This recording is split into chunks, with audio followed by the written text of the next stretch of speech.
जैसे मैं युद्ध में दुर्बुद्धि दुर्योधन का हित करने की इच्छा वाले ये सब जो यहाँ इकट्ठे हुए हैं उन युद्धों का देखो, वैसे मेरे रथ को खड़ा कीजिए। संजय ने कहा, हे भारत धृतराष्ट्र, जब अर्जुन ने भगवान श्री कृष्ण से जो कहा तब भगवान ने दोनों सेनाओं के बीच में उत्तम रथ को खड़ा कर भीष्म, द्रोण आदि संपूर्ण राजाओं का सम्मुख कहा, हे अर्जुन, इकट्ठे हुए इन कौरवों को देखो। भीष्म द्रोणा प्रमुखतः सर्वेषां च महीक्षिता उवाच पार्थ पश्यैतान् समवेता कुरुन्निति तत्र पश्यत स्थितानां पार्थ पितॄनथ आचार्यान् मातुलान् भ्रातॄन् पुत्रान् पौत्रान् सखीं तथा श्वशुरान् सुहृदश्चैव सेनयोरुभयोरपि तान् समीक्षत कौन्तेयः सर्वान् बन्धूनवस्थितान् कृपया परयाविष्ठो विषीदन्निदमब्रवीत्।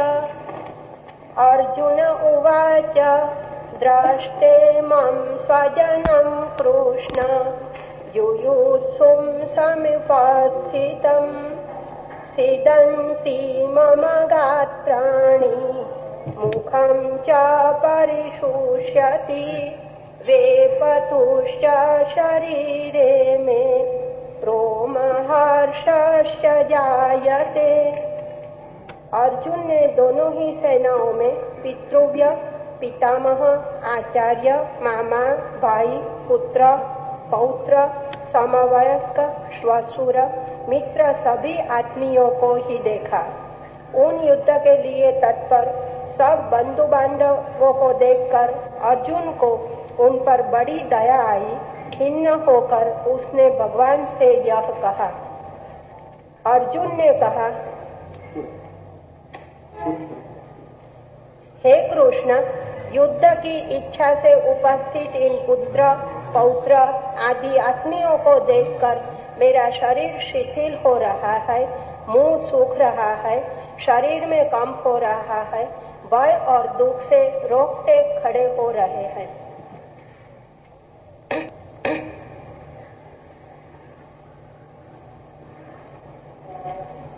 अर्जुन युद्ध से पीड़ित नहीं है, युद्ध विरोधी भी नहीं है। हिंसा के संबंध में उसकी कोई अरुचि भी नहीं है। उसके सारे जीवन का शिक्षण, उसके सारे जीवन का संस्कार हिंसा और युद्ध के लिए। लेकिन ये समझने जैसी बात है कि जितना ही हिंसक चित्त हो उतना ही ममत्व से भरा हुआ चित्त भी होता है। हिंसा और ममत्व साथ ही साथ जीते हैं। अहिंसक चित्त ममत्व के भी बाहर हो जाता है। असल में जिसे अहिंसक होना हो उसे मेरे का भाव ही छोड़ देना पड़ता है। मेरे का भाव ही हिंसा है, क्योंकि जैसे ही मैं कहता हूं मेरा, वैसे ही जो मेरा नहीं है वो पृथक होना शुरू हो जाता है। जैसे ही किसी को मैं कहता हूं मित्र, वैसे ही किसी को मैं शत्रु निर्मित करना शुरू कर देता हूं। जैसे ही मैं सीमा खींचता हूं अपनों की, वैसे ही मैं पराओं की सीमा भी खींच देता हूं। समस्त हिंसा अपने और पराये के बीच खींची गई सीमा से पैदा होती है। इसलिए अर्जुन शिथिलगात हो गया, उसके अंग अंग शिथिल हो गए।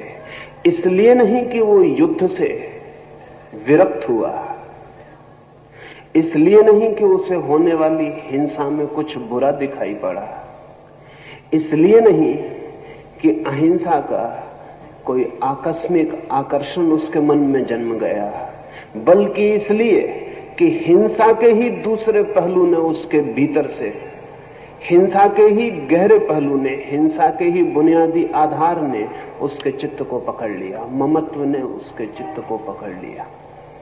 ममत्व हिंसा ही है। इसे न समझेंगे तो फिर पूरी गीता को समझना कठिन हो जाएगा। जो इसे नहीं समझ सके उन्हें ऐसा प्रतीत होता है कि अर्जुन अहिंसा की तरफ झुकता था, कृष्ण ने उसे हिंसा की तरफ झुकाया। जो अहिंसा की तरफ झुकता हो उसे कृष्ण हिंसा की तरफ झुकाना नहीं चाहेंगे। जो अहिंसा की तरफ झुकता हो उसे कृष्ण चाहे भी हिंसा की तरफ झुकाना तो भी न झुका पाएंगे। लेकिन अर्जुन अहिंसा की तरफ रत्ती भर नहीं झुक रहा था। अर्जुन का चित्त हिंसा के गहरे आधार पर जाके अटक गया। वो हिंसा का ही आधार है। उसे दिखाई पड़े अपने ही लोग, परिजन, संबंधी। काश वहां परिजन और संबंधी न होते तो अर्जुन भेड़ बकरियों की तरह लोगों को काट सकता था। अपने थे इसलिए काटने में कठिनाई मालूम पड़ी। पराये होते तो काटने में कोई कठिनाई न मालूम पड़ती। और अहिंसा केवल उसके ही चित्त में पैदा होती है जिसका अपना पराया मिट गया हो। अर्जुन ये जो संकटग्रस्त हुआ उसका चित्त, ये अहिंसा की तरफ आकर्षण से नहीं, हिंसा के ही मूल आधार पर पहुंचने के कारण स्वभावतः इतने संकट के क्षण में, इतने क्राइसिस के मोमेंट में हिंसा की जो बुनियादी आधारशिला थी वो अर्जुन के सामने प्रकट हुई। अगर पराये होते तो अर्जुन को पता भी न चलता कि वो हिंसक है, उसे पता भी न चलता कि उसने कुछ बुरा किया, उसे पता भी न चलता कि युद्ध अधार्मिक है। उसके गात शिथिल न होते, बल्कि परायों को देखकर उसके गात और तन जाते, उसका धनुष पर वाण आ जाता, उसके मन पर तलवार आ जाती, वो बड़ा प्रफुल्लित होता, लेकिन वो एकदम उदास हो गया। इस उदासी में उसे अपने चित्त की हिंसा का मूल आधार दिखाई पड़ा। उसे दिखाई पड़ा इस संकट के क्षण में उसे ममत्व दिखाई पड़ा। ये बड़े आश्चर्य की बात है कि अक्सर हम अपने चित्त की गहराइयों को केवल संकट के क्षणों में ही देख पाते। साधारण क्षणों में हम चित्त की गहराइयों को नहीं देख पाते। साधारण क्षणों में हम साधारण जीते हैं। असाधारण क्षणों में जो हमारे गहरे से गहरे में छिपा है वो प्रकट होना शुरू हो जाता है। अर्जुन को दिखाई पड़ा मेरे लोग। युद्ध की विभत्सता ने, युद्ध की सन्निकटता ने, बस अब युद्ध शुरू होने को है, तब उसे दिखाई पड़ा मेरे लोग। काश अर्जुन ने कहा होता युद्ध व्यर्थ है, हिंसा व्यर्थ है, तो गीता की किताब निर्मित न होती। लेकिन उसने कहा अपने ही लोग इकट्ठे हैं, उनके काटने के विचार से ही मेरे अंग शिथिल हुए जाते हैं। असल में जिसने अपने जीवन के भवन को अपनों के ऊपर बनाया है, उन्हें काटते क्षण में उसके अंग शिथिल हों, ये बिल्कुल स्वाभाविक है। मृत्यु होती है पड़ोस में, छूती नहीं मन को। कहते हैं बेचारा मर गया। घर में होती है तब इतना कह के नहीं निपट पाते, तब छूती है। क्योंकि जब घर में होती है, अपना कोई मरता है तो हम भी मरते हैं, हमारा भी एक हिस्सा मरता है, हमारा भी इन्वेस्टमेंट था उस आदमी में, हम भी उसमें कुछ लगाए थे, उसकी जिंदगी से हमें भी कुछ मिलता था, हमारे मन के भी किसी कोने को उस आदमी ने भरा था। पत्नी मरती है तो पत्नी ही नहीं मरती, पति भी मरता है। सच तो यह है कि पत्नी के साथ ही पति पैदा हुआ था, उसके पहले पति नहीं था। पत्नी मरती है तो पति भी मरता है, बेटा मरता है तो मां भी मरती है, क्योंकि मां बेटे के पहले मां नहीं थी, मां बेटे के जन्म के साथ ही हुई थी। जब बेटा जन्मता है तो एक तरफ बेटा जन्मता है, दूसरी तरफ मां भी जन्मती है, और जब बेटा मरता है तो एक तरफ बेटा मरता है, दूसरी तरफ मां भी मरती। जिसे हमने अपना कहा है उसमें हम जुड़े, हम भी मरते। अर्जुन ने जब देखा कि अपने ही सब इकट्ठे हैं, तो अर्जुन को अगर अपना ही आत्मघात, सुसाइड दिखाई पड़ा हो तो आश्चर्य नहीं है। अर्जुन घबराया नहीं दूसरों की मृत्यु से, अर्जुन घबराया आत्मघात की संभावना से। उसे लगा सब अपने मर जाएं तो मैं बचूंगा कहां। ये थोड़ा सोचने जैसा है। हमारा मैं हमारे अपनों के जोड़ का नाम है। जिसे हम मैं कहते हैं वो मेरों के जोड़ का नाम है। अगर मेरे विदा हो जाएं तो मैं खो जाऊंगा, मैं बच नहीं सकता। ये मेरा मैं कुछ मेरे पिता से, कुछ मेरी मां से, कुछ मेरे बेटे से, कुछ मेरे मित्र से, इन सब से जुड़ा है। आश्चर्य तो यह है कि जिन्हें हम अपने कहते हैं उनसे ही नहीं जुड़ा, जिन्हें हम पराये कहते हैं उनसे भी जुड़ा है, परिधि के बाहर, लेकिन उनसे भी जुड़ा है। तो जब मेरा शत्रु मरता है तब भी थोड़ा मैं मरता हूं, क्योंकि मैं फिर वही नहीं हो सकूंगा जो मेरे शत्रु के होने पर मैं था। शत्रु भी मेरी जिंदगी को कुछ देता था, मेरा शत्रु था, होगा शत्रु, मेरा शत्रु था, उससे भी मेरे मैं का संबंध था। उसके बिना मैं फिर अधूरा और खाली हो जाऊंगा। अर्जुन को दूसरों का घात होगा ऐसा दिखाई पड़ता तो बात और थी। अर्जुन को बहुत गहरे में दिखाई पड़ा कि ये तो मैं अपनी ही आत्महत्या करने को उत्सुक हुआ हूं, ये तो मैं ही मरूंगा। मेरे मर जाएंगे तो मेरे होने का क्या अर्थ है? जब मेरे ही न होंगे तो मुझे सब मिल जाए तो भी व्यर्थ है। ये भी थोड़ा सोचने जैसा है। हम अपने लिए जो कुछ इकट्ठा करते हैं वो अपने लिए कम, अपनों के लिए ज्यादा होता है। जो मकान हम बनाते हैं वो अपने लिए कम, अपनों के लिए ज्यादा होता है। उन अपनों के लिए भी जो साथ रहेंगे और उन अपनों के लिए भी जो देखेंगे और प्रशंसा करेंगे, और उन पराये अपनों के लिए भी जो जलेंगे और ईर्ष्या से भरेंगे। अगर इस पृथ्वी पर सबसे श्रेष्ठ भवन भी मेरे पास रह जाए और अपने न रह जाए, मित्र भी नहीं, शत्रु भी नहीं, तो अचानक मैं पाऊंगा वो भवन झोपड़ी से भी बदतर हो गया है। क्योंकि वो भवन एक फैकेड, एक दिखावा था। उस भवन के माध्यम से अपनों को, पराओं को मैं प्रभावित कर रहा था। वो भवन तो सिर्फ प्रभावित करने की एक व्यवस्था थी। अब मैं किसे प्रभावित करूं?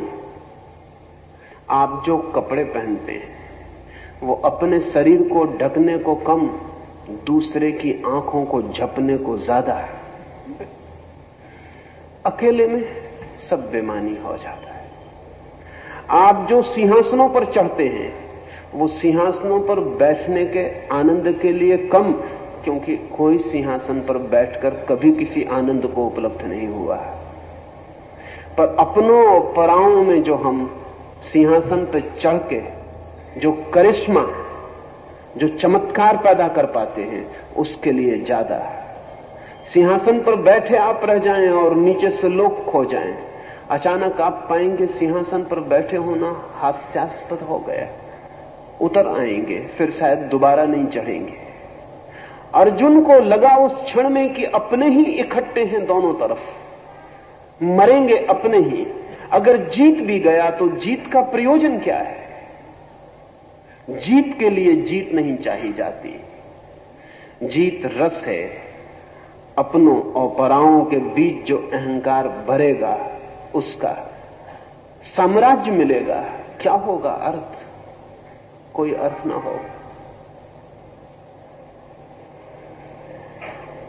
ये जो अर्जुन के मन में विषाद घिर गया, इसे ठीक से समझ लेना चाहिए। ये विषाद ममत्व का है, ये विषाद हिंसक चित्त का है। और इस विषाद के कारण ही कृष्ण को इतने धक्के देने पड़े अर्जुन को। अर्जुन की जगह महावीर जैसा व्यक्ति होता तो बात उसी वक्त खत्म हो गई होती, ये बात आगे नहीं चल सकती थी। अगर महावीर जैसा व्यक्ति होता तो शायद ये बात उठ भी नहीं सकती थी। शायद महावीर जैसा व्यक्ति होता तो कृष्ण एक शब्द भी उस व्यक्ति से न बोले होते, बोलने का कोई अर्थ ना था, बात समाप्ति हो गई होती। ये गीता कृष्ण ने कही कम, अर्जुन ने कहलवाई ज्यादा है। इसका असली आथर लेखक कृष्ण नहीं है, इसका असली लेखक अर्जुन है। ये अर्जुन की ये चित्त दशा आधार बनी और कृष्ण को साफ दिखाई पड़ रहा है कि हिंसक अपनी हिंसा के पूरे दर्शन को उपलब्ध हो गया और अब हिंसा से भागने की जो बातें कर रहा है उनका कारण भी हिंसक चित्त है। अर्जुन की दुविधा अहिंसक की हिंसा से भागने की दुविधा नहीं, अर्जुन की दुविधा हिंसक की हिंसा से ही भागने की दुविधा है।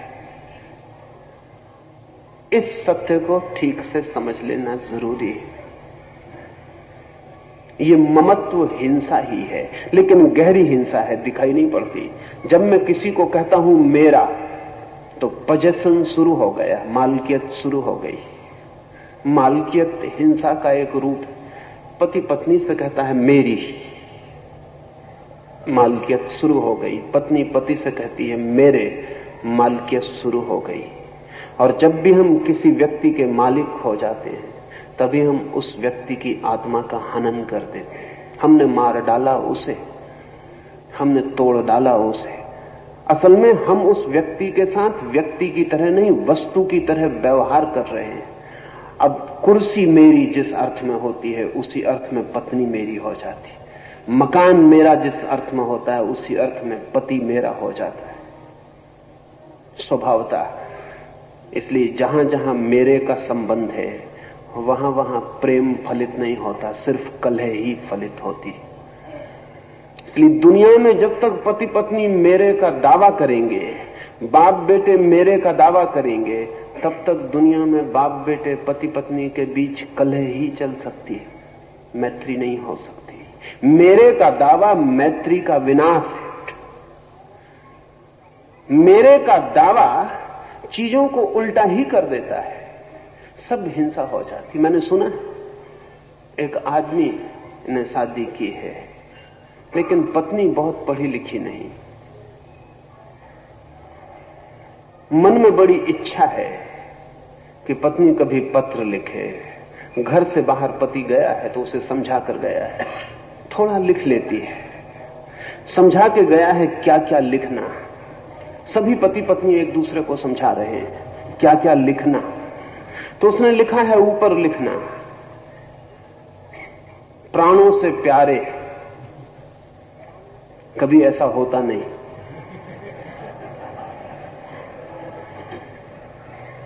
नीचे लिखना चरणों की दासी।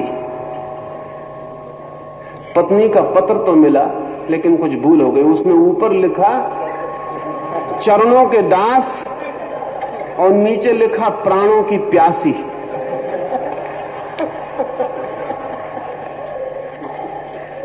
जो नहीं लिखते हैं उनकी स्थिति भी ऐसी ही है,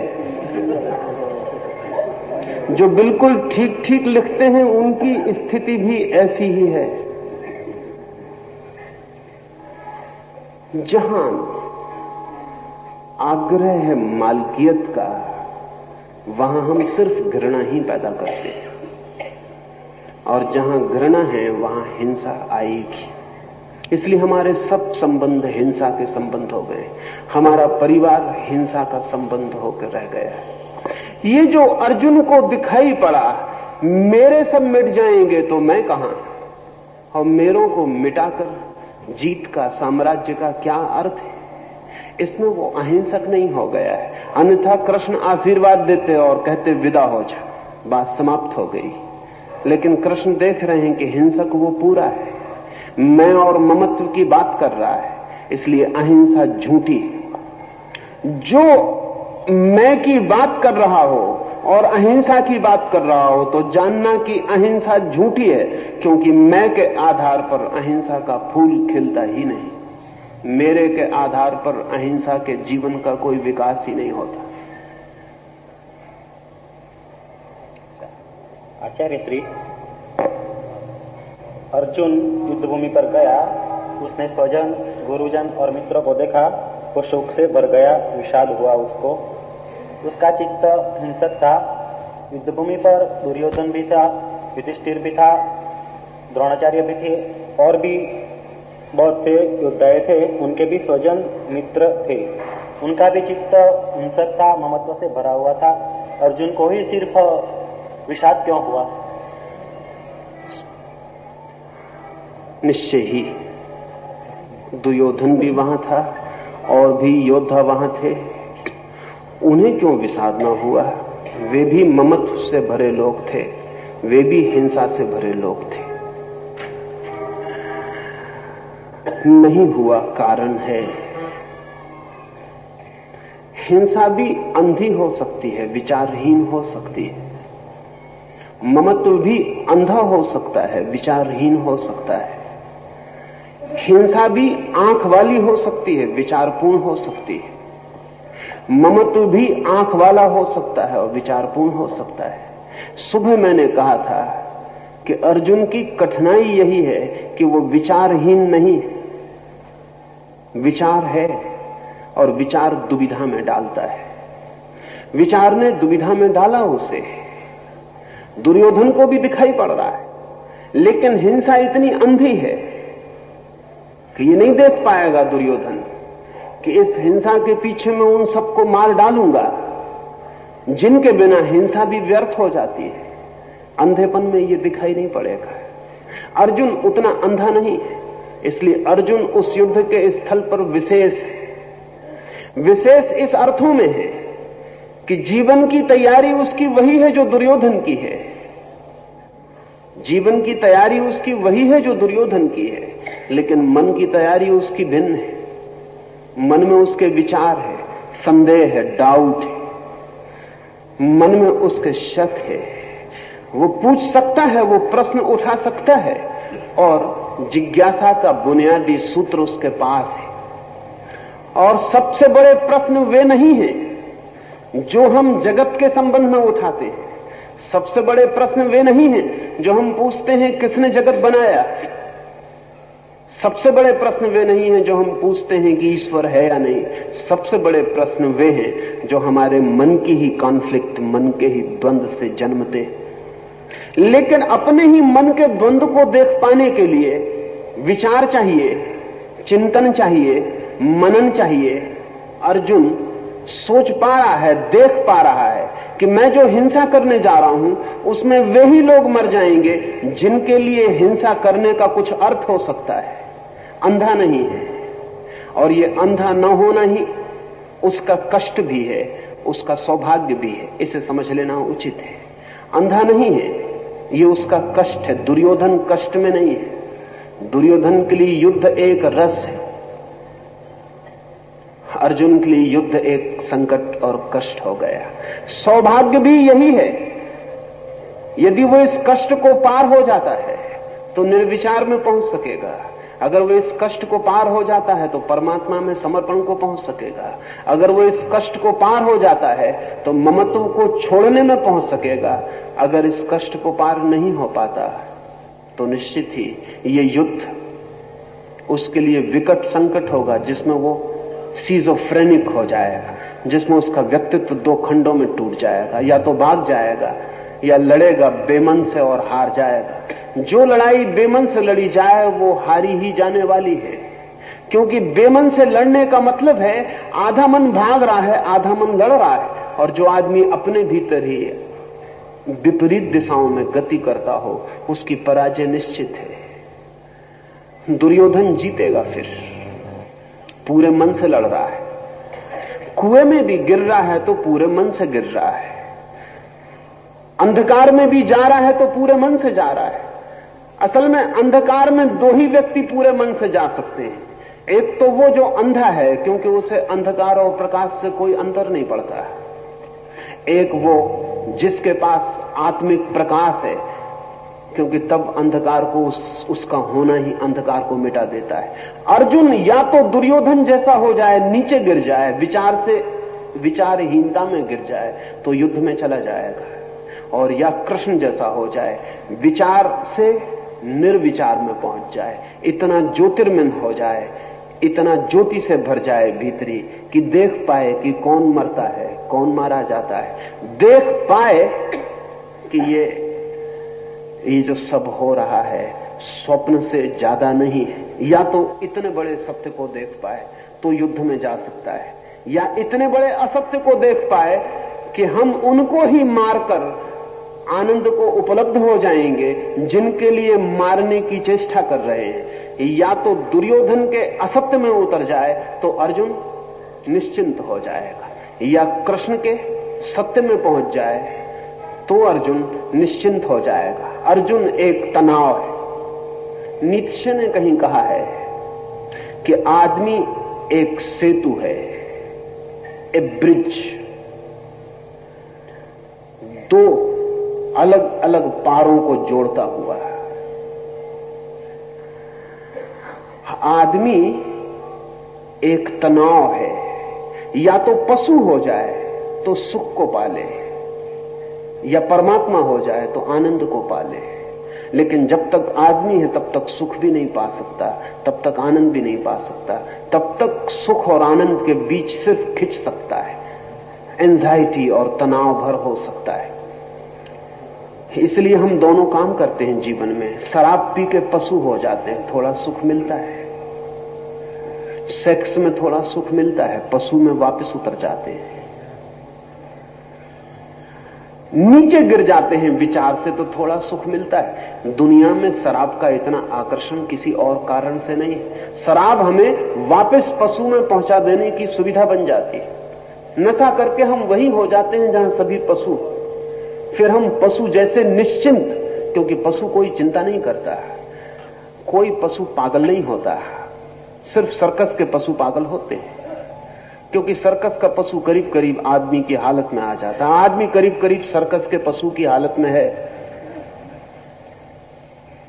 कोई पशु पागल नहीं होता, और किसी पशु के लिए विक्षिप्तता, चिंता, अनिद्रा, इंसोमेनिया ऐसी बीमारियां नहीं आती। कोई पशु आत्मघात नहीं करता,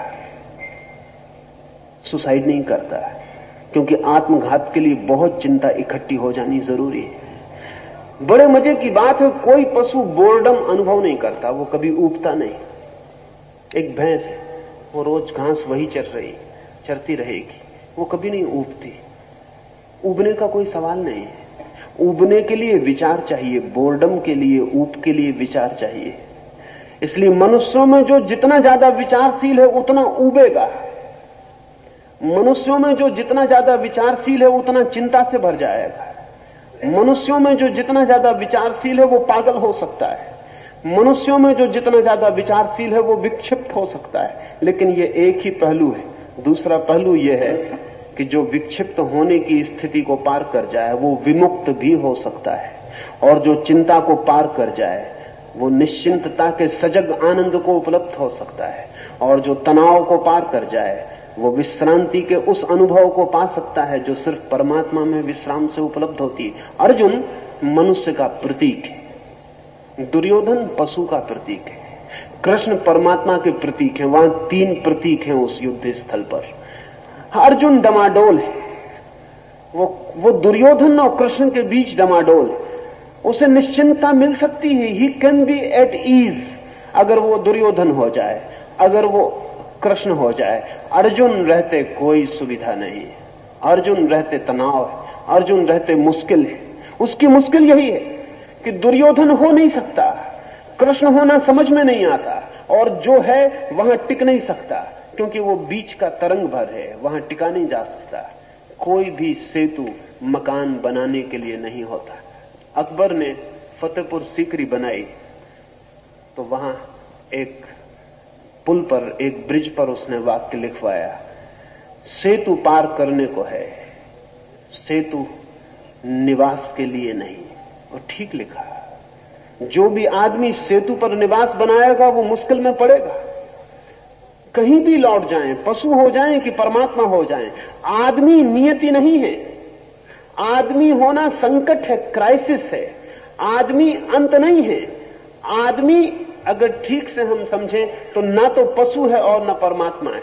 न तो वो पशु हो पाता क्योंकि पशु को पार कर चुका, और ना वो परमात्मा हो पाता क्योंकि परमात्मा को पहुंचना है। मनुष्य सिर्फ परमात्मा और पशु के बीच डोलता हुआ अस्तित्व है। हम 24 घंटे में कई बार दोनों कोनों पर पहुंच जाते हैं। क्रोध में वही आदमी पशु के निकट आ जाता है, शांति में वही आदमी परमात्मा के निकट पहुंच जाता है। हम दिन में 24 घंटे में बहुत बार नरक और स्वर्ग की यात्रा कर लेते हैं। बहुत बार क्षण में स्वर्ग में होते हैं, क्षण में नरक में उतर जाते हैं। नरक में पछताते हैं, फिर स्वर्ग की चेष्टा शुरू हो जाती है। स्वर्ग में पैर जमा नहीं पाते, फिर नरक में पहुंचना शुरू हो जाता है। और तनाव का एक नियम है कि तनाव सदा विपरीत में आकर्षण पैदा कर देता है। जैसे घड़ी का पेंडुलम होता है, वो बाईं तरफ जाता है। जब बाईं तरफ जाता है तब हमें लगता है कि बाईं तरफ जा रहा है, लेकिन जो घड़ी के विज्ञान को समझते हैं वो ये भी जानते हैं कि वो बाईं तरफ जाते समय दाईं तरफ जाने की शक्ति इकट्ठी कर रहा है, मोमेंटम इकट्ठा कर रहा है। वो जितनी दूर बाएं तरफ जाएगा उतने ही दूर दाएं तरफ जाने की ताकत इकट्ठी कर रहा है। असल में वो बाएं तरफ इसलिए जा रहा है कि दाएं तरफ जा सके, और दाएं तरफ जाते वक्त इसलिए जा रहा है कि बाएं तरफ जा सके। आदमी पूरे समय पशु और परमात्मा के बीच पेंडुलम की तरह घूम रहा है। अर्जुन आदमी का प्रतीक है, और आज के आदमी का तो और भी ज्यादा है। आज की आदमी की चेतना ठीक है। एक और मनुष्य अपनी चेतना को समाधि तक ले जाने के लिए आतुर है, और दूसरी तरफ आदमी एलएसडी से, मेस्कलिन से, मैरिजुआना से, शराब से, सेक्स से पशु की तरफ ले जाने को आतुर है। और अक्सर ऐसा होगा कि एक ही आदमी ये दोनों काम करता हुआ मालूम पड़ेगा। वही आदमी भारत की यात्रा पर आएगा, वही आदमी अमेरिका में एलएसडी लेता रहेगा। वो दोनों एक साथ कर रहा है।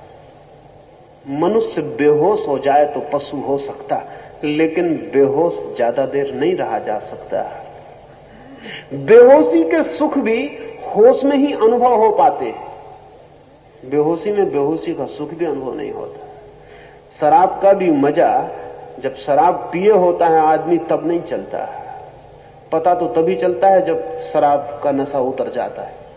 नींद में जब आप होते हैं तब नींद का कोई मजा पता नहीं चलता। वो सुबह जाग के पता चलता है कि बड़ी आनंदपूर्ण निद्रा थी।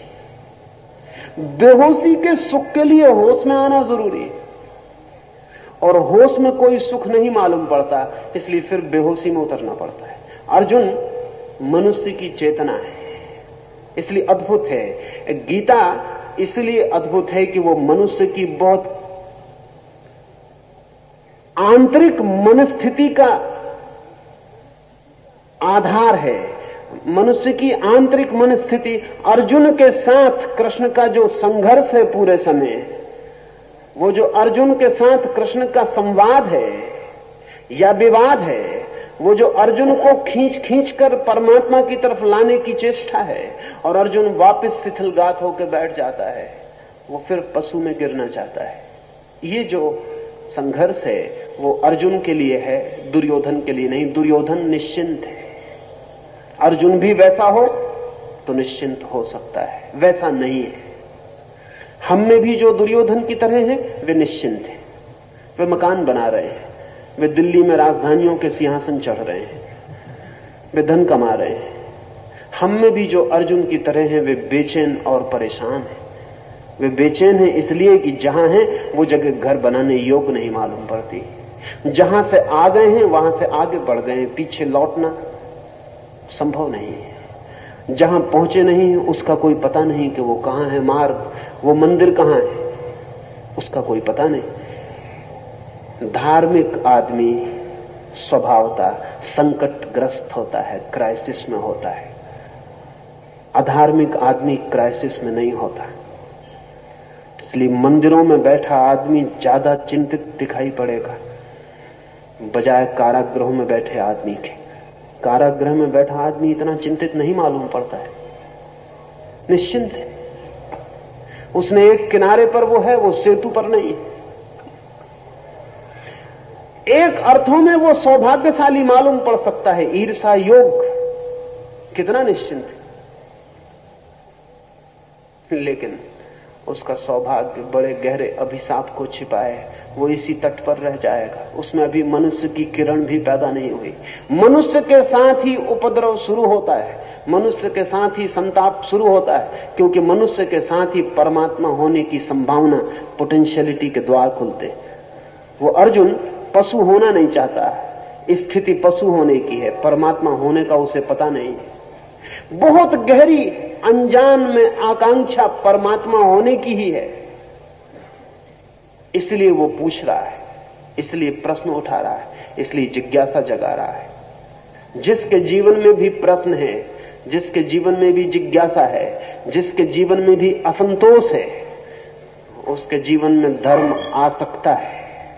जिसके जीवन में नहीं चिंता, नहीं प्रश्न, नहीं संदेह, नहीं जिज्ञासा, नहीं असंतोष, उसके जीवन में धर्म के आने की कोई सुविधा नहीं है। जो बीज टूटेगा अंकुरित होने को, चिंता में पड़ेगा।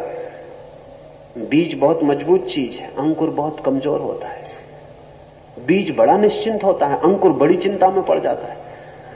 अंकुर निकलता है जमीन से पत्थरों को तोड़कर। अंकुर जैसी कमजोर चीज पत्थरों को तोड़कर, मिट्टी को काटकर बाहर निकलती अज्ञात अनजाने जगत में, जिसका कोई परिचय नहीं, कोई पहचान नहीं। कोई बच्चा तोड़ डालेगा, कोई पशु चर जाएगा, किसी के पैर के नीचे दबेगा। क्या होगा क्या नहीं होगा? बीज अपने में रहे तो बहुत निश्चिंत है, न किसी बच्चे के पैर के नीचे दबेगा, न कोई अज्ञात के खतरे हैं, अपने में बंद। दुर्योधन बीज में बंद जैसे व्यक्ति है, निश्चिंत है। अर्जुन अंकुरित है, अंकुर चिंतित है, अंकुर बेचैन है। क्या होगा? फूल आएंगे कि नहीं? बीज होना छोड़ दिया, अब फूल आएंगे कि नहीं? फूल के लिए बढ़ने के लिए आतुर है। वही आतुरता उसे कृष्ण से निरंतर प्रश्न पूछवाए चली जाती है। इसलिए अर्जुन के मन में चिंता है, प्रश्न है, दुर्योधन के मन में नहीं। आचार्य जी, कृपया ये बताइए कि मनुष्य के सामने द्वंद्वात्मक दशा बार बार आती रहती है, तो वो द्वंद्व भरी दशा को पार करने के लिए मूल आधार कौन सा होना चाहिए, और द्वंद्व भरी दशा को हम विकास पोषक किस तरह बना सके, और जो द्वंद्व दशा होती है उसमें से हमने हमारा संकल्प और निश्चय नक्की कर लिया, जो सत्य कर लिया, उसका मूल चीज कौन सी होती है हमारे सामने? अर्जुन के लिए भी यही सवाल है। इस सवाल को आमतौर से आदमी जैसा हल करता है वैसा ही अर्जुन भी करना चाहता है। द्वंद्व मनुष्य का स्वभाव है, मनुष्य का, आत्मा का नहीं, शरीर का नहीं, मनुष्य का। द्वंद्व स्वभाव है। द्वंद्व को अगर जल्दबाजी से हल करने की कोशिश की तो पशु की तरफ वापस लौट जाना रास्ता है। शीघ्रता की तो पीछे लौट जाएं, वो परिचित रास्ता है, वहां वापस जाया जा सकता है। द्वंद्व से गुजरना ही तपश्चर्या है। धैर्य से द्वंद्व को झेलना ही तपश्चर्या है। और द्वंद्व को झेलकर ही व्यक्ति द्वंद्व के पार होता है। इसलिए कोई जल्दी से निश्चय कर ले सिर्फ द्वंद्व को मिटाने के लिए, तो उसके निश्चय काम के नहीं है, वो नीचे गिर जाएगा, वो वापस गिर रहा है। पशु बहुत निश्चयात्मक है, पशुओं में डाउट नहीं है, बड़े निश्चय में जी रहे हैं, बड़े विश्वासी हैं, बड़े आस्तिक मालूम होते हैं। पर उनकी आस्तिकता नहीं है, क्योंकि जिसने नास्तिकता नहीं जानी उसकी आस्तिकता का अर्थ कितना है। और जिसने नहीं कहने का कष्ट नहीं जाना वो हां कहने के आनंद को उपलब्ध नहीं हो सकता है। और जिसने संदेह नहीं किया उसकी श्रद्धा दो कौड़ी की है। लेकिन जिसने संदेह किया और जो संदेह को जिया और संदेह के पार हुआ, उसकी श्रद्धा का कुछ बल है, उसकी श्रद्धा की कोई प्रामाणिकता है।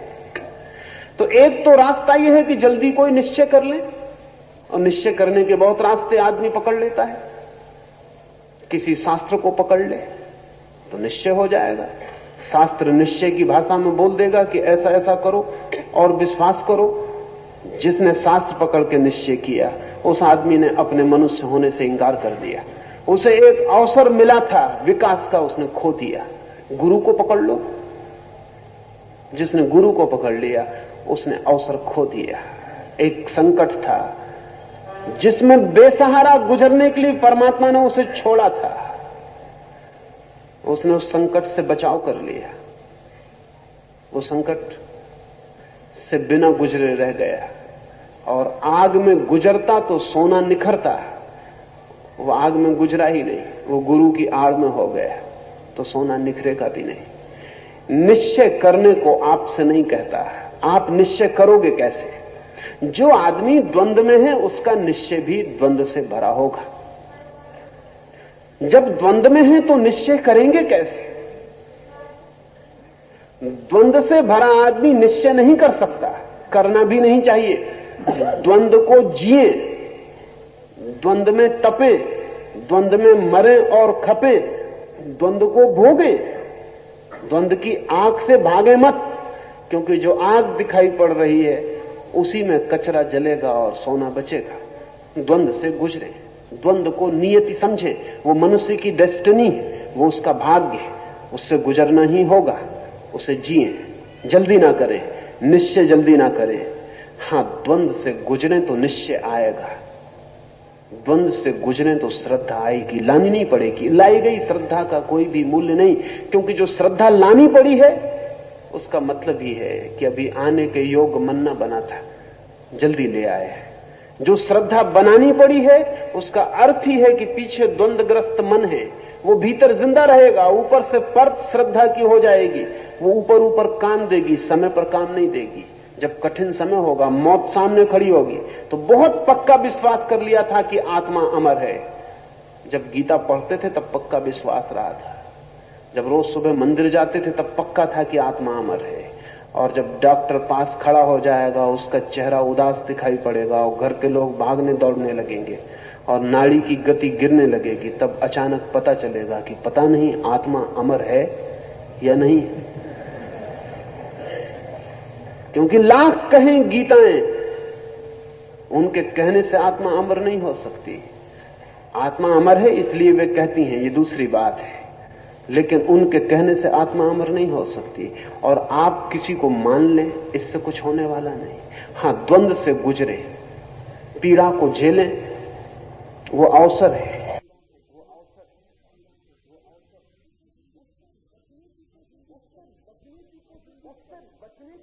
उससे बचने की कोशिश मत करें। अर्जुन भी बचने की कोशिश कर रहा है, लेकिन कृष्ण उसे बचाने की कोशिश नहीं कर रहे, वो पूरे द्वंद्व को खींचते हैं। अन्यथा कृष्ण कहते हैं कि बेफिक्र हो, मैं सब जानता हूं, बेकार की बातचीत मत कर, मुझ पे श्रद्धा रख और कूद जा। ऐसा भी कह सकते थे। इतनी लंबी गीता कहने की जरूरत ना थी। इतनी लंबी गीता अर्जुन के द्वंद के प्रति बड़ा सम्मान है। और मजा है कि अर्जुन बार बार वही पूछता है, और कृष्ण की ये नहीं कहते कि ये तो तू पूछ चुका, फिर वही पूछता है, फिर वही पूछता है। इस सारा का सारा पूरे के पूरे प्रश्न अंदर अर्जुन के अलग अलग नहीं है, सिर्फ शब्दावली अलग है, बात वो वही पूछ रहा है। उसका द्वंद बार बार लौट आ रहा है। कृष्ण उससे ये नहीं कहते कि चुप, अश्रद्धा करता है, चुप, अविश्वास। अर्जुन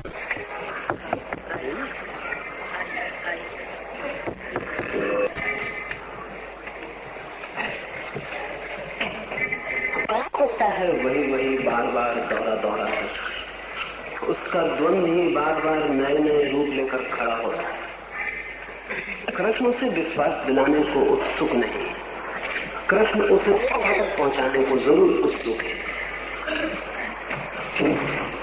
और विश्वास और श्रद्धा में बड़ा फर्क है। विश्वास वो है जो हम संदेह को हल किए बिना ऊपर से आरोपित कर लेते हैं। श्रद्धा वो है जो संदेह के गिर जाने से फलित होती है।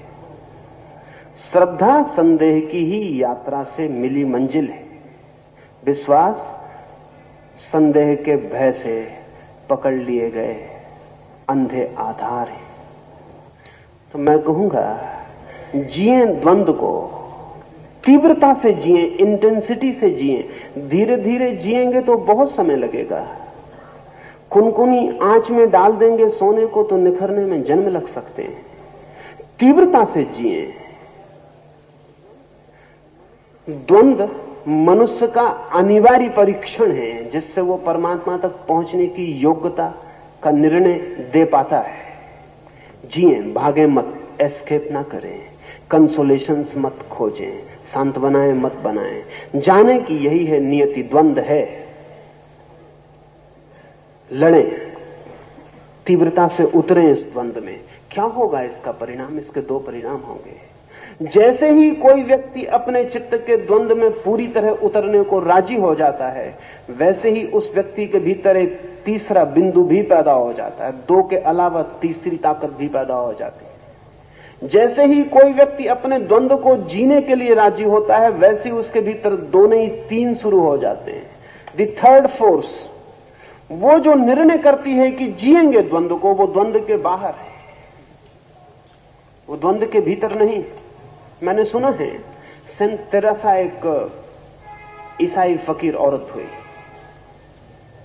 उसके पास 3 पैसे थे और एक दिन सुबह उसने गांव में कहा कि मैं एक बड़ा चर्च बनाना चाहती हूं, मेरे पास काफी पैसे आ गए।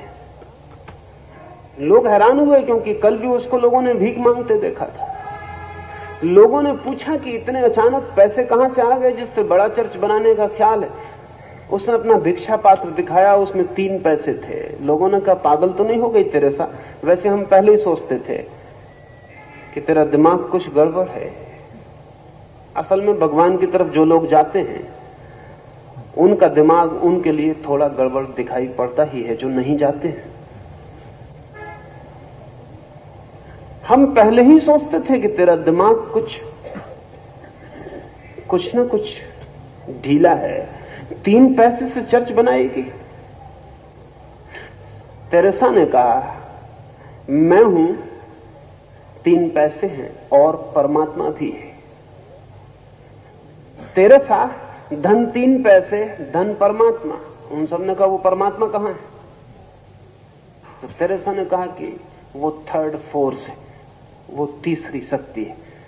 वो तुम्हें दिखाई नहीं पड़ेगी, क्योंकि अभी तुम अपने भीतर तीसरी शक्ति को नहीं खोज सके।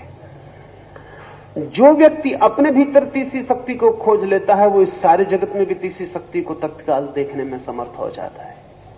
आप द्वंद को ही देख रहे हैं, लेकिन ये ख्याल नहीं है कि जो द्वंद को देख रहा है और समझ रहा है, वो द्वंद में नहीं हो सकता, वो द्वंद के बाहर ही होगा।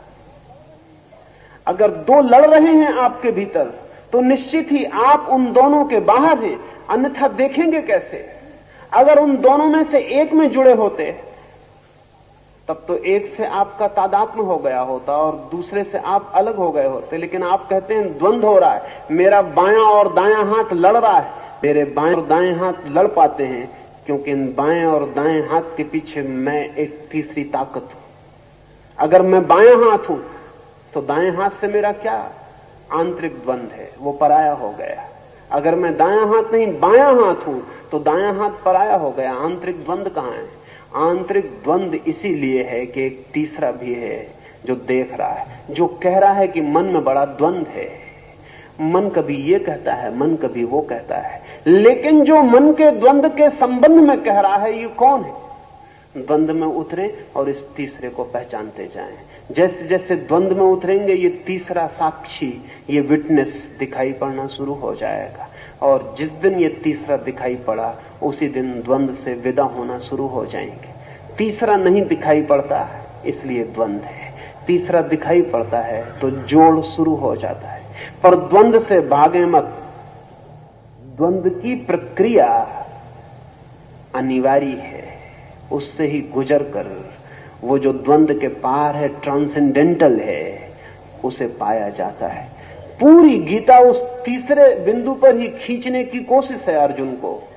पूरे समय अर्जुन को खींचने की चेष्टा कृष्ण की यही है कि वो तीसरे को पहचान ले, वो तीसरे को पहचान ले। तीसरे की पहचान के लिए सारा श्रम है। वो तीसरा सबके भीतर है और सबके बाहर भी है, लेकिन जब तक भीतर ना दिखाई पड़े तब तक बाहर दिखाई नहीं पड़ सकता है। भीतर दिखाई पड़े तो बाहर वही वही दिखाई पड़ने लगता है। आचार्य श्री, आपने धनंजय को सिंबल ऑफ ह्यूमन एट्रीब्यूट्स, मानवीय गुणों का प्रतीक बताया और सार्त्र के कथन से he is condemned to be anxiety ridden. तो स्वजन हत्या के ख्याल से धनंजय का कंप जाना क्या मानवीय नहीं था? युद्ध निवृत्ति का उसका विचार मोहवशात भी प्रकृति संगत नहीं था? शेक्सपियर के हेमलेट की तरह अर्जुन का विषाद की टू किल और नॉट टू किल, मारना या न मारना प्रकार का था। तिलक ने गीता रहस्य में अर्जुन की विषाद दशा का साम्य हेमलेट की मनस्थिति में ढूंढ निकाला, ये उचित है? शास्त्र जो कहता है वो अर्जुन के लिए बिल्कुल ठीक ही कहता है। अर्जुन की भी संकट अवस्था एग्जिस्टेंशियल ही थी। शास्त्र कामो या उनामुनो या जेस्पर या हाइडेगर, पश्चिम में जो भी अस्तित्ववादी विचार रखे वे ठीक अर्जुन की मनस्थिति में। इसलिए सावधान रहना, पश्चिम में कृष्ण पैदा हो सकता है, क्योंकि जहां अर्जुन की मनस्थिति हो वहां कृष्ण के पैदा होने की संभावना हो जाती। पूरा पश्चिम एग्जिस्टेंशियल क्राइसिस में, पूरे पश्चिम के सामने मनुष्य की चिंतातुरता एकमात्र सत्य होकर खड़ी हो गई है। क्या करें और क्या न करें, इधर आर, यह या वह, क्या चुने क्या ना चुने, कौन सा मूल्य चुनने योग्य है, कौन सा मूल्य चुनने योग्य नहीं है, सब संदिग्ध हो गया। और ध्यान रहे कि पश्चिम में भी ये जो अस्तित्ववादी चिंतन पैदा हुआ, ये दो युद्धों के बीच से पैदा हुआ है। शास्त्र या कामो या उनामुनो पिछले दो महायुद्धों की परिणति है। पिछले दो महायुद्धों ने पश्चिम के चित्त में भी वो स्थिति खड़ी कर दी है जो अर्जुन के चित्त में महाभारत के सामने खड़ी हो गई थी। विगत दो युद्धों ने पश्चिम के सारे मूल्य डगमगा दिए और अब सवाल यह है कि लड़ना नहीं लड़ना, लड़ने से क्या होगा। और ठीक स्थिति वैसी है कि अपने सब मर जाएंगे तो लड़ने का क्या अर्थ है। और जब युद्ध की इतनी विकट स्थिति खड़ी हो जाए तो शांति के समय में बनाए गए सब नियम संदिग्ध हो जाएं तो आश्चर्य नहीं। ये ठीक सवाल उठाया है शास्त्र, ठीक अर्जुन की मनस्थिति में। खतरा दूसरा है। छात्र की मनस्थिति से खतरा नहीं है, छात्र अर्जुन की मनस्थिति में है, लेकिन समझ रहा है कृष्ण की मनस्थिति में। खतरा वहां है अर्जुन की मनस्थिति में। जिज्ञासा करे ठीक है, प्रश्न पूछे ठीक है, वो उत्तर दे रहा है, खतरा वहां है। खतरा यहां है कि छात्र जिज्ञासा नहीं कर रहा, छात्र पूछ नहीं रहा कि क्या है ठीक, छात्र उत्तर दे रहा है कि कुछ भी ठीक नहीं है। छात्र उत्तर दे रहा है कि कुछ भी ठीक नहीं है, कोई मूल्य नहीं है, अस्तित्व अर्थहीन है, मीनिंगलेस है। ये जो उत्तर दे रहा है कि ईश्वर नहीं है जगत में, आत्मा नहीं है जगत में, मृत्यु के बाद बचना नहीं है जगत में, सारा का सारा अस्तित्व एक अव्यवस्था है, एक अनार्की है, एक संयोगजन्य घटना है, इसमें कोई सार नहीं है कहीं भी। ये उत्तर दे रहा है, यहां खतरा है। अर्जुन भी उत्तर दे सकता था, लेकिन अर्जुन सिर्फ जिज्ञासा कर रहा है। अगर अर्जुन उत्तर दे तो खतरे पैदा होंगे, लेकिन अर्जुन जिज्ञासा कर रहा है। और मैं मानता हूं कि जिसे दिखाई पड़ता हो, जैसा छात्र को दिखाई पड़ता है कि कोई मूल्य नहीं, एक वैल्यूलेसनेस है, जिसे दिखाई पड़ता है कोई अर्थ नहीं, कोई प्रयोजन नहीं, अगर सच में ही ऐसा दिखाई पड़ता है तब तो छात्र को कुछ कहने का भी अर्थ नहीं, चुप हो जाना चाहिए। ऐसी स्थिति में मौन ही सार्थक मालूम पड़ सकता है। व्यर्थ है सारी बात नहीं, लेकिन छात्र मौन नहीं है, आतुर है कहने को, समझाने को, जो कह रहा है उसे दूसरों को राजी करने को। तब डर होता है, तब डर यह होता है कि छात्र भी भीतर असंदिग्ध नहीं है कि जो कह रहा है वो ठीक है। शायद छात्र दूसरों को समझा के, दूसरों के चेहरे पर यह देखने को उत्सुक है कि कहीं उनको अगर ठीक लगती हो ये बात तो ठीक होगी, मैं भी फिर ठीक मान लूं। छात्र जिज्ञासा करे वहां तक ठीक है, लेकिन पश्चिम में एग्जिस्टेंशियलिस्ट विचारक जिज्ञासा को उत्तर बना रहे हैं, और जब जिज्ञासा उत्तर बनती है, और जब शिष्य गुरु हो जाता है, और जब पूछना ही बताना बन जाता है, तब एक क्राइसिस ऑफ वैल्यूज पैदा होती, जो कि पश्चिम में पैदा हुई। सब अस्त व्यस्त हो गया है, सब अस्त व्यस्त हो गया। उस अस्त व्यस्तता में कहीं कोई राह नहीं दिखाई पड़ती। नहीं दिखाई पड़ती इसलिए नहीं कि राह नहीं है, राह तो सदा है, लेकिन अगर हम ये मान ही लें कि राह है ही नहीं, यही हमारा उत्तर बन जाए, तो फिर राह दिखाई पड़नी असंभव है। अर्जुन ये नहीं मानता। अर्जुन बड़ी जिज्ञासा कर रहा है कि राह होगी। मैं खोजता हूं, मैं पूछता हूं, आप मुझे बताएं। वो कृष्ण को कह रहा है आप मुझे बताएं, आप मुझे समझाएं, मैं अज्ञानी हूं, मुझे कुछ पता नहीं है। विनम्र है, अर्जुन का अज्ञान विनम्र है, छात्र का अज्ञान विनम्र नहीं है। छात्र का अज्ञान बहुत असर्टिव है, खतरा है। और जब अज्ञान असर्टिव होता है, जब अज्ञान मुखर होता है, तो जितने खतरे होते हैं उतने खतरे और किसी बात से नहीं होते। लेकिन अक्सर ऐसा होता है कि अज्ञान मुखर होता है। अर्जुन पूछ रहा है, वो कहता है मुझे पता नहीं है, मैं संदेह में पड़ गया हूं, मैं डूबा जा रहा हूं संकट में, मुझे कोई मार्ग दें। लेकिन मार्ग हो सकता है, इसकी उसकी खोज जारी है। मैं मानता हूं कि अर्जुन छात्र से ज्यादा साहसी है, क्योंकि इतनी गहन निराशा में भी मार्ग की खोज बड़े साहस की बात है। छात्र उतना साहसी नहीं है, उसके वक्तव्य बहुत साहसी मालूम पड़ते हैं, उतना साहसी नहीं है। असल में कई बार ऐसा होता है कि अंधेरी गली में आदमी निकलता है तो सीटी बजाता हुआ निकलता है। सीटी बड़ी साहसी मालूम पड़ती आसपास सोए हुए लोगों को, लेकिन सीटी बजाने से साहस पता नहीं चलता, उससे सिर्फ इतना ही पता चलता है कि आदमी डर रहा है। वो सीटी साहस का सबूत नहीं होती। वो सिर्फ भय को छिपाने की चेष्टा होती है। वो जो क्यास, जो अराजकता पश्चिम के सामने दो महायुद्धों ने प्रकट कर दी है, वो जो नीचे से एक बवंडर प्रकट हुआ है और भूमि फट गई है और एक ज्वालामुखी ने मुंह बा दिया है पश्चिम के सामने, उस ज्वालामुखी को झुठलाने की कोशिश चल रही है ही नहीं जीवन में कोई अर्थ, इसलिए अनर्थ से डरने की जरूरत क्या है ही नहीं कोई मूल्य, इसलिए मूल्य की खोज की चिंता भी क्या करनी है ही नहीं कोई परमात्मा, तो प्रार्थना करने से क्या फायदा है ही नहीं कोई आशा, इसलिए निराशा में भी चिंतित होने की कोई जरूरत नहीं है। निराशा में भी निश्चिंतता खोजने की चेष्टा सिर्फ इस बात की सूचक है कि हृदय बहुत कमजोर है और साहस कम है।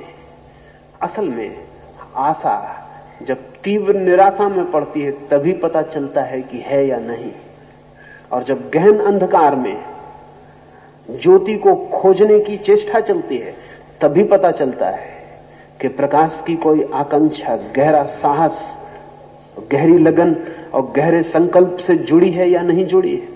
पश्चिम की शास्त्रवादी चिंतना निराशा को स्वीकार कर लेने की है, निराशा है।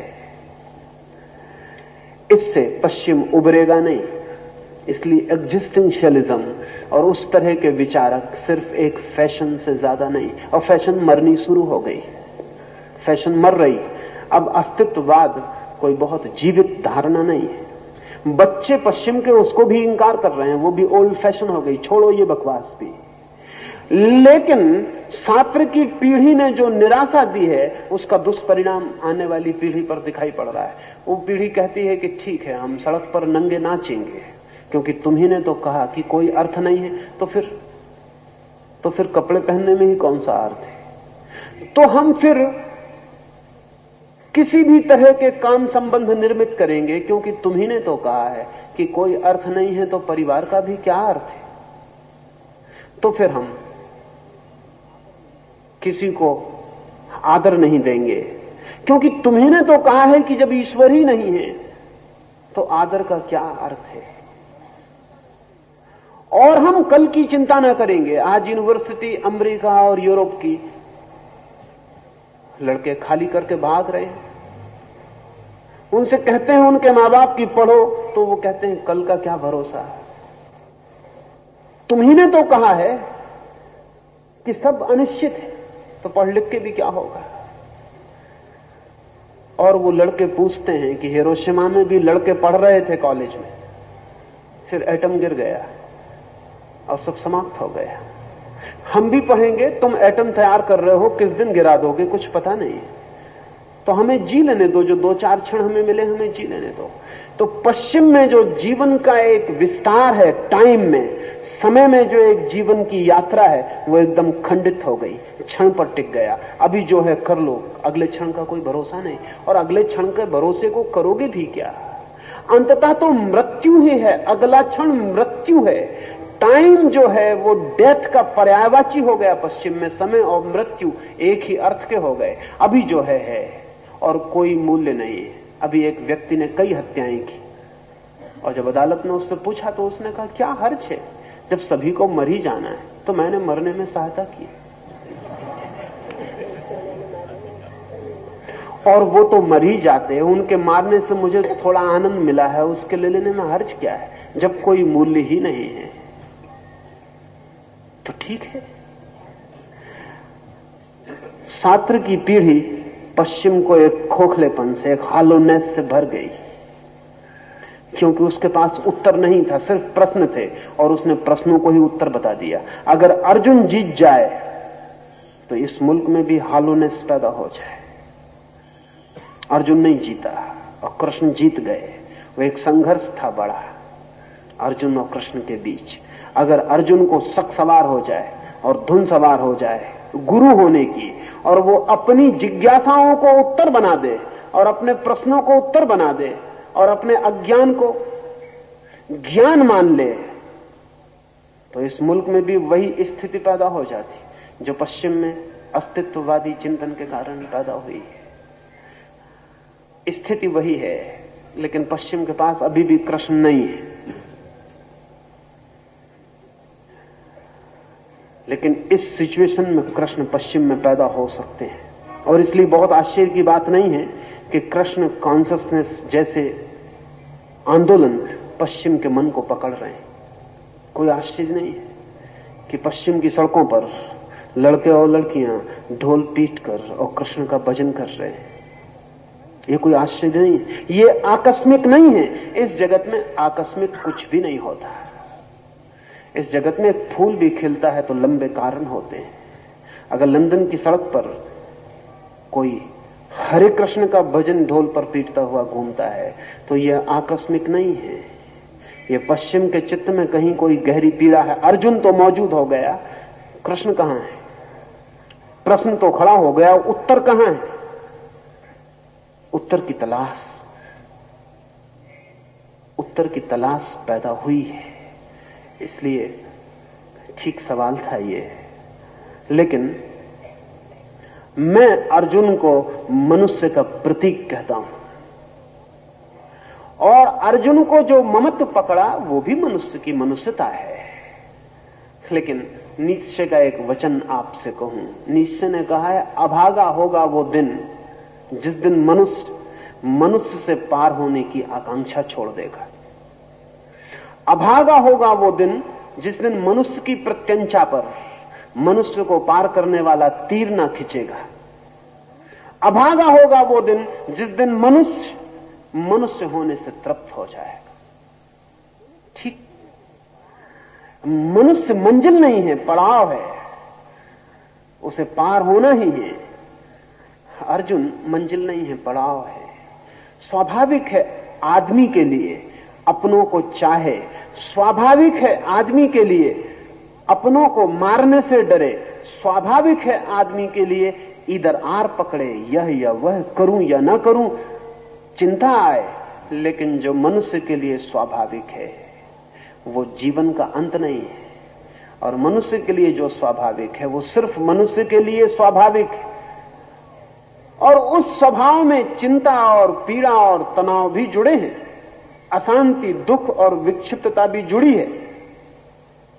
मनुष्य को अगर हम स्वाभाविक समझें तो वो स्वाभाविकता वैसी ही जैसे कैंसर स्वाभाविक है, टीबी स्वाभाविक है, लेकिन टीबी के स्वभाव के साथ पीड़ा भी जुड़ी है। ऐसे ही मनुष्य को अगर हम पशु की तरफ से देखें तो मनुष्य एक एवोल्यूशन, एक विकास है, और अगर परमात्मा की तरफ से देखें तो एक डिसीज, एक बीमारी।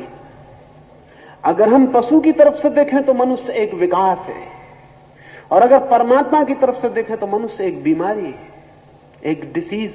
ये अंग्रेजी का शब्द डिसीज बहुत अच्छा है। ये दो शब्दों से बना है, डिस ईज। उसका मतलब सिर्फ होता है बेचैनी, नॉट एट ईज।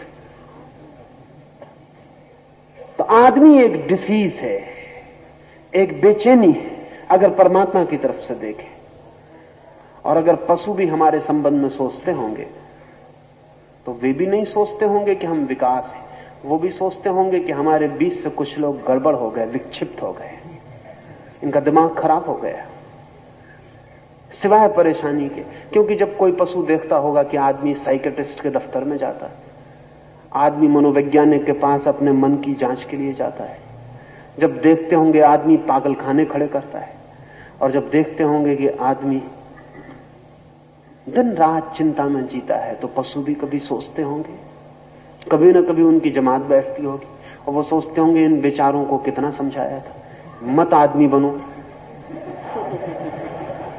नहीं माने हैं और फल भोग रहे हैं।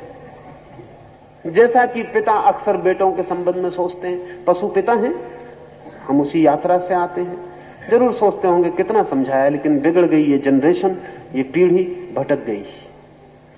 लेकिन उन्हें पता नहीं कि इस भटकाव से संभावनाएं खुल गई हैं, इस भटकाव से एक बड़ी यात्रा खुली है। स्वभावतः जो घर बैठा है वो उतना परेशान नहीं होता, जो यात्रा पर निकला है वो परेशान होता है। राह की धूल भी है, राह के गड्ढे भी हैं, राह की भूलें भी हैं, राह पर भटकन भी है, अनजान रास्ता है, पास कोई नक्शा नहीं, अनचार्टर्ड है। खोजना है और चलना है, चलना है और रास्ता बनाना है। लेकिन जो चलेंगे, भूलेंगे, भटकेंगे, गिरेंगे, दुखी होंगे, वे ही पहुंचते भी हैं। अर्जुन स्वाभाविक है मनुष्य के लिए, लेकिन अर्जुन खुद पीड़ा से भरा है, वो भी मनुष्य होने की इच्छा में नहीं। वो कहता है या तो दुर्योधन हो जाए, या तो कोई समझा दे कि जो हो रहा है सब ठीक है, या कोई ऊपर उठा दे अर्जुन होने से। उसकी चिंता, उसका दुख, उसकी पीड़ा वही।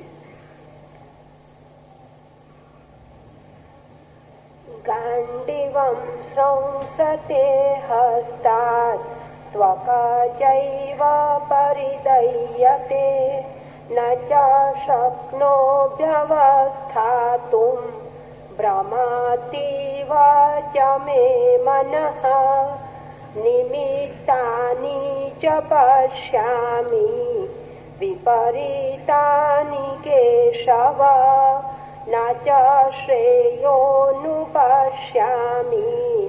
हत्वा स्वजनमाहवे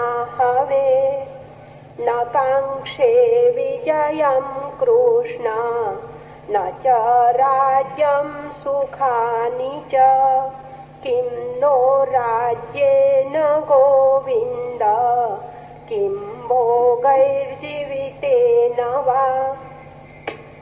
मेरे हाथ से गांडीव धनुष गिर जा रहा है, मेरे शरीर की त्वचा जल रही है, मेरा मन मेरे वश में नहीं है, इसलिए मैं रथ में बैठने के लिए भी समर्थ नहीं हूँ।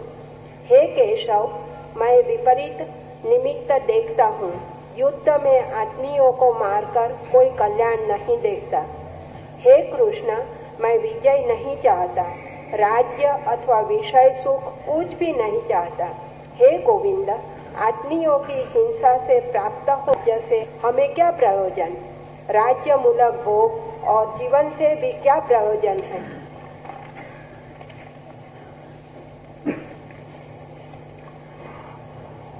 अर्जुन के अंग शिथिल हो गए, मन शांत छोड़ दिया है, धनुष छूट गया है। वो इतना कमजोर मालूम पड़ रहा है कि कहता है रथ पर मैं बैठ भी सकूंगा या नहीं, इतनी भी सामर्थ्य नहीं। यहां दो तीन बातें समझनी जरूरी हैं। एक तो ये कि शरीर केवल हमारे चित्त का प्रतिफलन है। गहरे में मन में जो घटित होता है वो शरीर के रोए रोए तक फलित हो जाता है। ये अर्जुन बलशाली इतना अचानक ऐसा बलहीन हो गया कि रथ पर बैठना उसे कठिन मालूम पड़ रहा है। क्षण भर पहले ऐसा नहीं था। इस क्षण भर में वो बीमार नहीं हो गया, इस क्षण भर में उसके शरीर में कोई आसक्ति नहीं आ गई, इस क्षण भर में वो वृद्ध नहीं हो गया। इस क्षण भर में क्या हुआ है? इस क्षण में एक ही घटना घटी है, उसका मन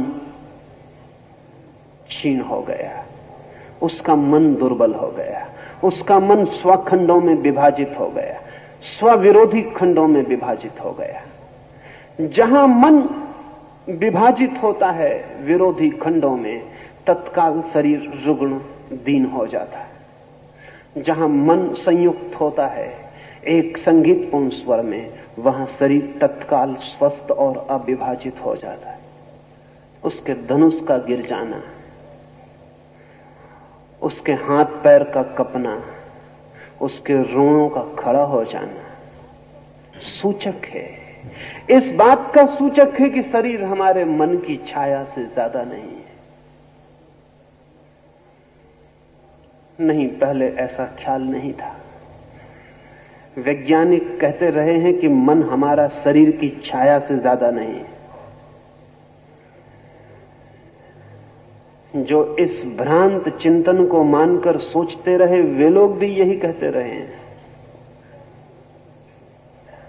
बृहस्पति भी यही कहेंगे, एपिकुरस भी यही कहेगा, कार्ल मार्क्स और एंजल्स भी यही कहेंगे कि वो जो चेतना है वो केवल बाई प्रोडक्ट है, वो जो भीतर मन है वो केवल हमारे शरीर की उप उत्पत्ति है, वो केवल शरीर की छाया है। अभी अमेरिका में दो मनोवैज्ञानिक थे, जेम्स और लेंगे। उन्होंने एक बहुत अद्भुत सिद्धांत प्रतिपादित किया था और वर्षों तक स्वीकार किया जाता रहा। जेम्स लेंगे थ्योरी उनके सिद्धांत का नाम था। बड़ी मजे की बात उन्होंने कही थी। उन दोनों ने यह सिद्ध करने की कोशिश की थी कि सदा से हम ऐसा समझते रहे हैं कि आदमी भयभीत होता है इसलिए भागता है। उन्होंने कहा नहीं, यह गलत है, क्योंकि अगर शरीर प्रमुख है और मन केवल उप उत्पत्ति है तो सच्चाई उल्टी होनी चाहिए। उन्होंने कहा मनुष्य चूंकि भागता है इसलिए भय अनुभव करता है।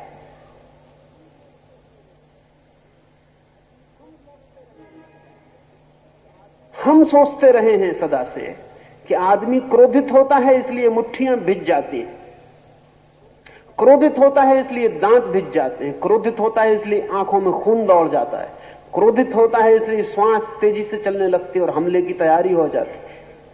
जेम्स लेंगे ने कहा गलत है ये बात, क्योंकि शरीर प्रमुख है इसलिए घटना पहले शरीर पर घटेगी, मन में केवल प्रतिफलन होगा। मन सिर्फ एक मिरर है, एक दर्पण, इससे ज्यादा नहीं। इसलिए उसने कहा कि नहीं, बात उल्टी है। आदमी चूंकि मुट्ठियां भींच लेता है और आदमी चूंकि दांत कस लेता है और चूंकि शरीर में खून तेजी से दौड़ता है, श्वास तेज चलती है, इसलिए क्रोध पैदा होता है। फिर उसने सिद्ध करने के लिए, और यहां तर्क का बहुत मजेदार मामला है, और तर्क कभी कभी कैसे गलत रास्तों पर ले जाता है वो देखने जैसा है। उसने कहा तो मैं ये कहता हूं कि एक आदमी बिना भागे हुए और बिना शरीर पर भागने का कोई प्रभाव हुए भयभीत होकर बता दे, या एक आदमी बिना आंखें लाल किए, मुट्ठियां बांधे, दांत बीचे, क्रोध करके बता दे। मुश्किल है बात, कैसे बताइएगा क्रोध करके? तब उसने, दोनों ने कहा कि तब ठीक है, जब इसके बिना क्रोध नहीं हो सकता तो क्रोध इनका ही जोड़ है, इससे ज्यादा कुछ भी नहीं। लेकिन पता नहीं जेम्स लेंगे को किसी ने क्यों नहीं कहा कि इससे उल्टा होता है। एक अभिनेता क्रोध करके बता सकता है, आंखें लाल करके बता सकता है, दांत भींच सकता है, हाथ भींच सकता है, फिर भी भीतर उसके कोई क्रोध नहीं होता। और एक अभिनेता प्रेम करके बता सकता है, और जितना अभिनेता बता सकता है उतना शायद कोई भी नहीं बता सकता। भीतर उसके कोई प्रेम नहीं होता है।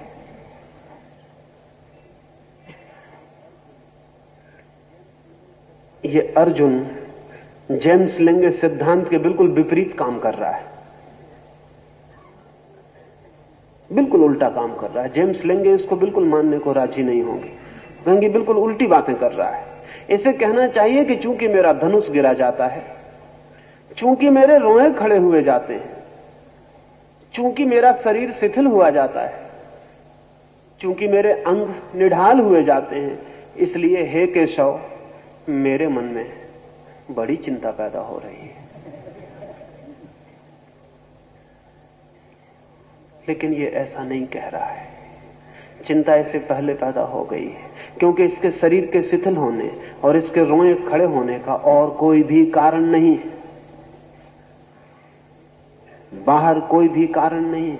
एक क्षण में बाहर कुछ भी नहीं बदला है, बाहर सब वही है, लेकिन भीतर सब बदल गया है, भीतर सब बदल गया है। तिब्बत में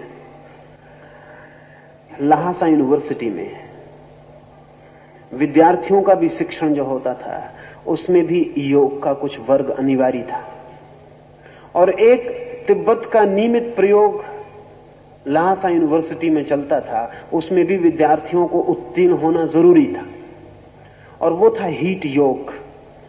वह शरीर में भीतर से मन के कारण गर्मी पैदा करने की प्रक्रिया।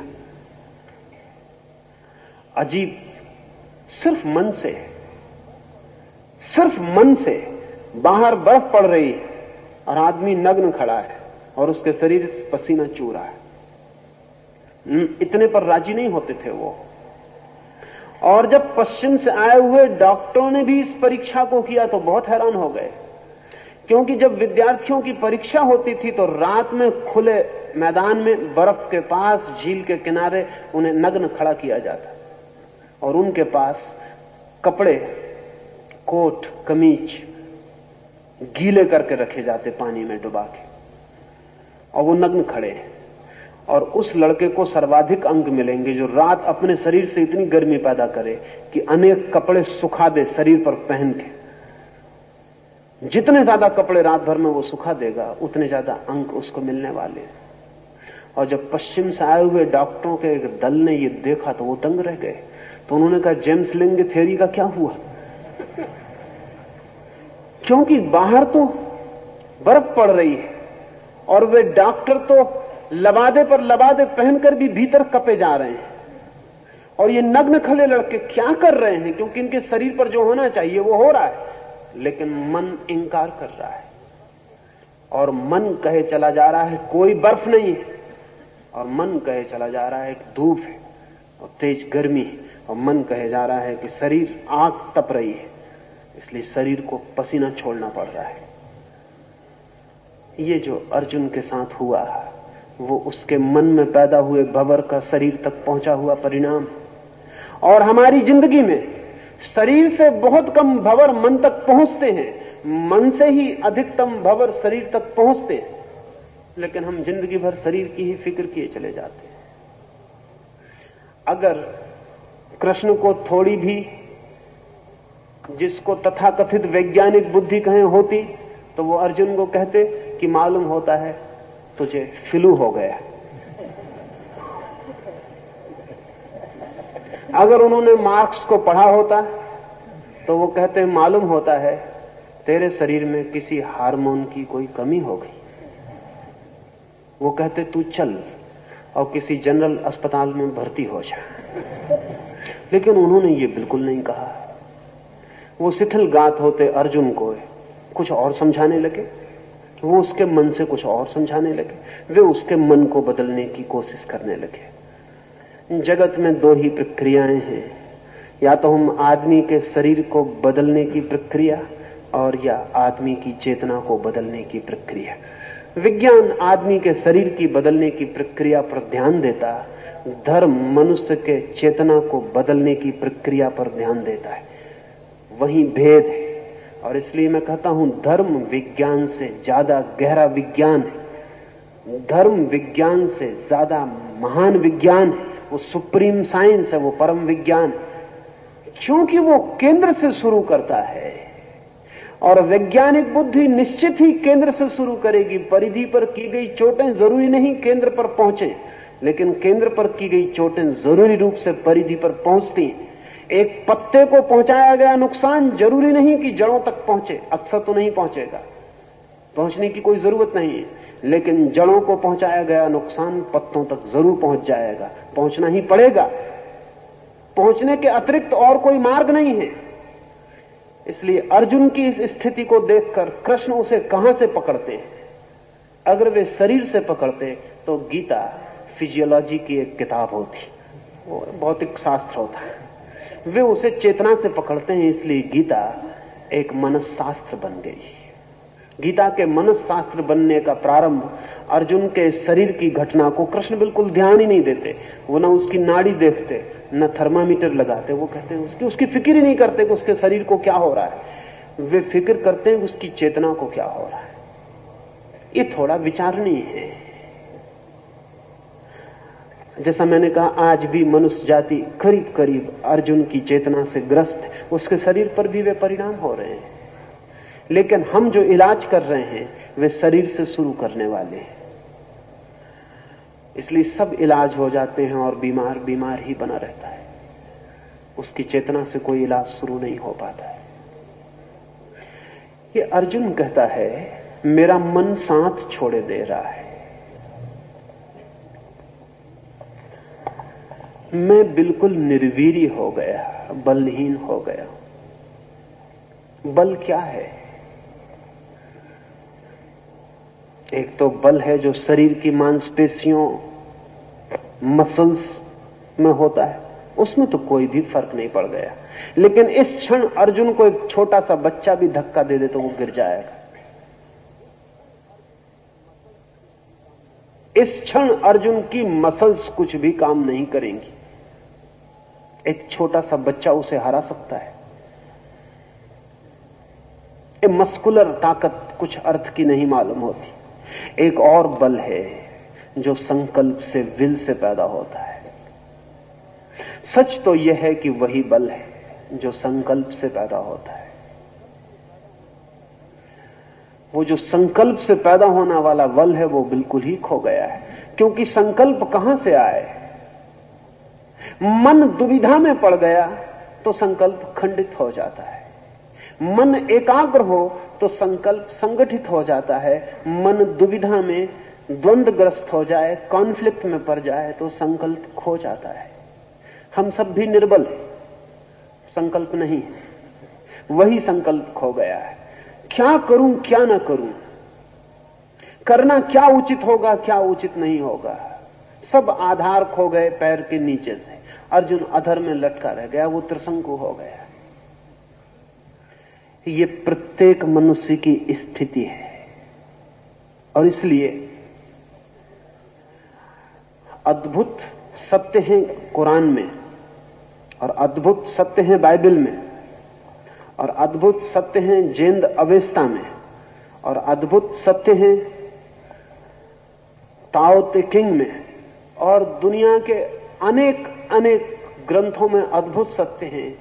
लेकिन गीता फिर भी विशिष्ट है, और उसका कुल कारण इतना है कि वो धर्मशास्त्र कम, मनसशास्त्र साइकोलॉजी ज्यादा है।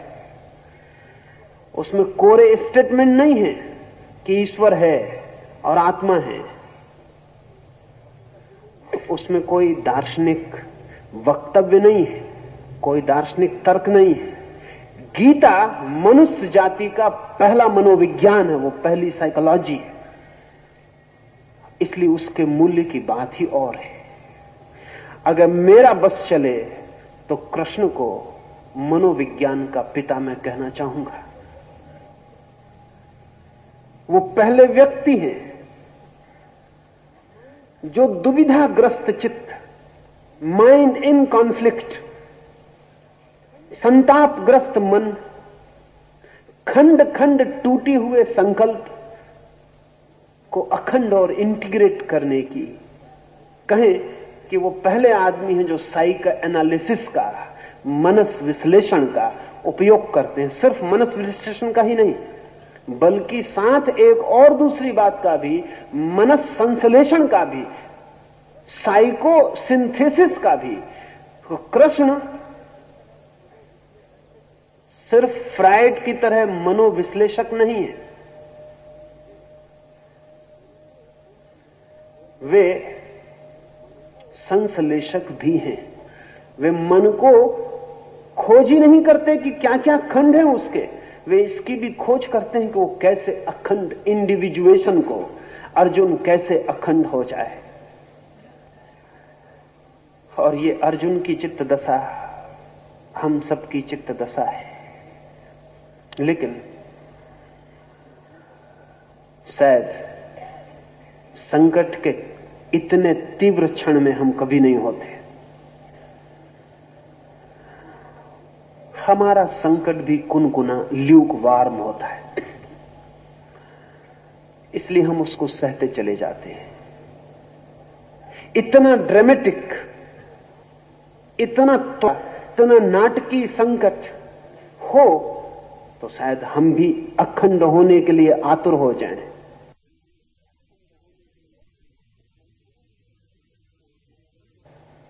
मैंने सुना है कि एक मनोवैज्ञानिक एक उबलते हुए बाल्टी में पानी में एक मेंढक को डाल दिया था। वो मेंढक तत्काल छलांग लगा के बाहर हो गया।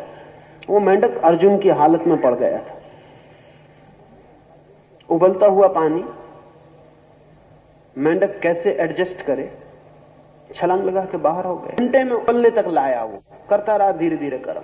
वो जो मेंढक था हम जैसा राजी होता गया। थोड़ा पानी गर्म हुआ, मेंढक भी थोड़ा गर्म हुआ। उस मेंढक ने कहा अभी ऐसी कोई छलांग लगाने की खास बात नहीं, चलेगा। वो एडजस्टमेंट करता चला गया जैसा हम सब करते चले जाते हैं। 24 घंटे में वो एडजस्टेड हो गया। जब पानी उबला तब एडजस्टेड रहा, क्योंकि अभी उसको फर्क नहीं मालूम पड़ा। रत्ती रत्ती बढ़ा,